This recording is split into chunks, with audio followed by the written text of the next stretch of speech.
Inilah Injil suci menurut Santo Markus.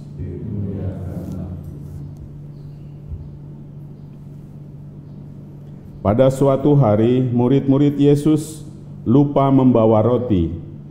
Hanya sebuah roti saja yang ada pada mereka dalam perahu.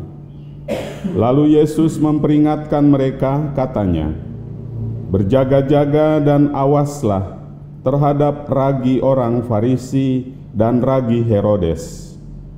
Maka mereka berpikir-pikir dan seorang berkata kepada yang lain, "Itu dikatakannya karena kita tidak mempunyai roti." Ketika Yesus tahu apa yang mereka perbincangkan, ia berkata, "Mengapa kalian memperbincangkan soal tidak ada roti?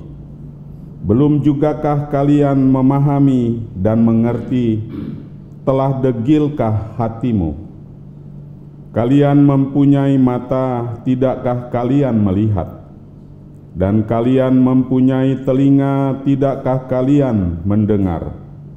Sudah lupakah kalian waktu aku memecah-mecahkan 5 roti untuk 5.000 orang itu?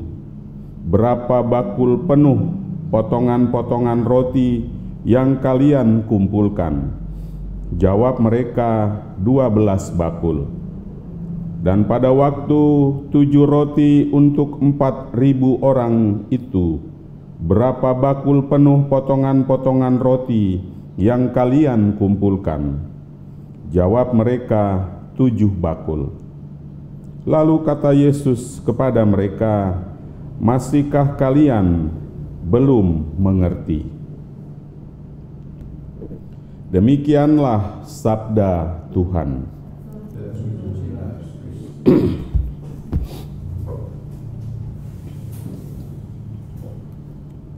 Ketika hutan di Sumatera dan juga di Kalimantan terbakar,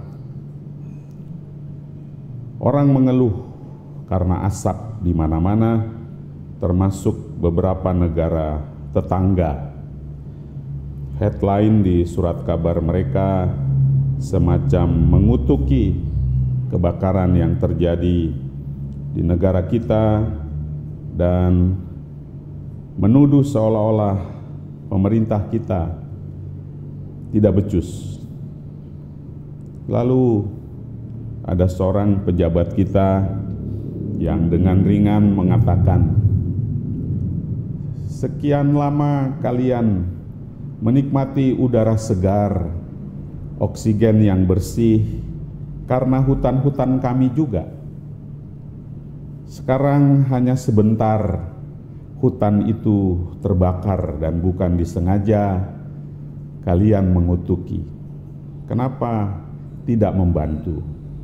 Dan ketika udara segar akibat hutan kami, kalian tidak pernah bersyukur, tidak pernah mengucapkan terima kasih kepada bangsa kami." Jawaban sederhana namun telak itu membungkam keluhan negara tetangga. Dan setelah ada kebakaran lain, beberapa negara tetangga mengulurkan tangan untuk membantu.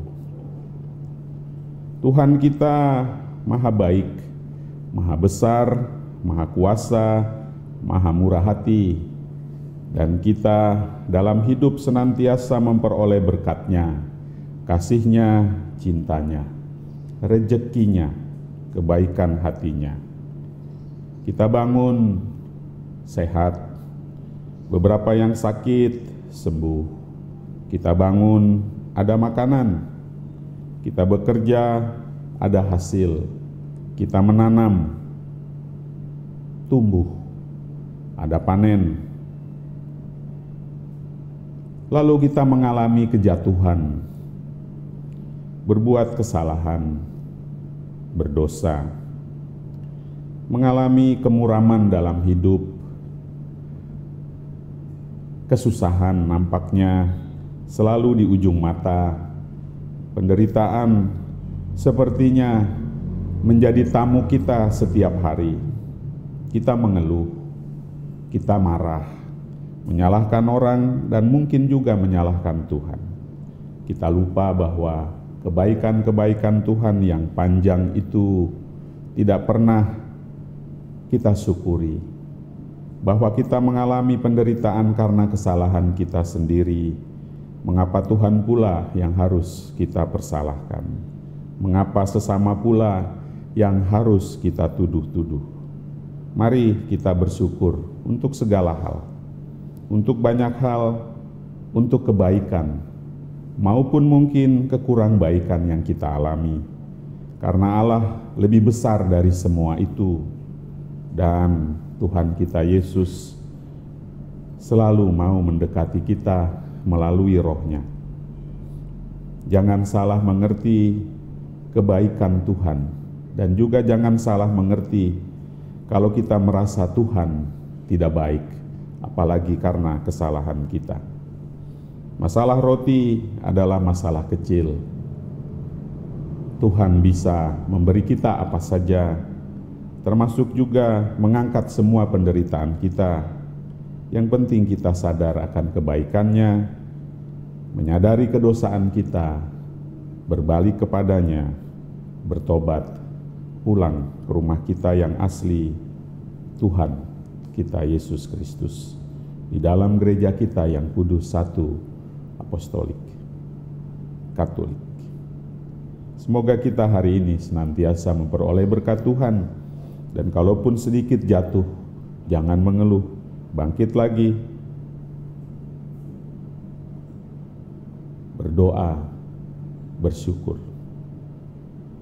Jangan berusaha memegang tangan Tuhan, karena kalau kita pegang, kita akan ketemu tangan-tangan lain yang mungkin lebih bagus, lebih halus, lebih mulus. Lalu kita melepas tangan Tuhan untuk meraih tangan yang menurut kita lebih bagus. Biarkan saja Tuhan yang memegang tangan kita, karena sekali Dia pegang, tak mungkin pernah dilepaskan, karena kita dikasihi, dicintainya. Amin.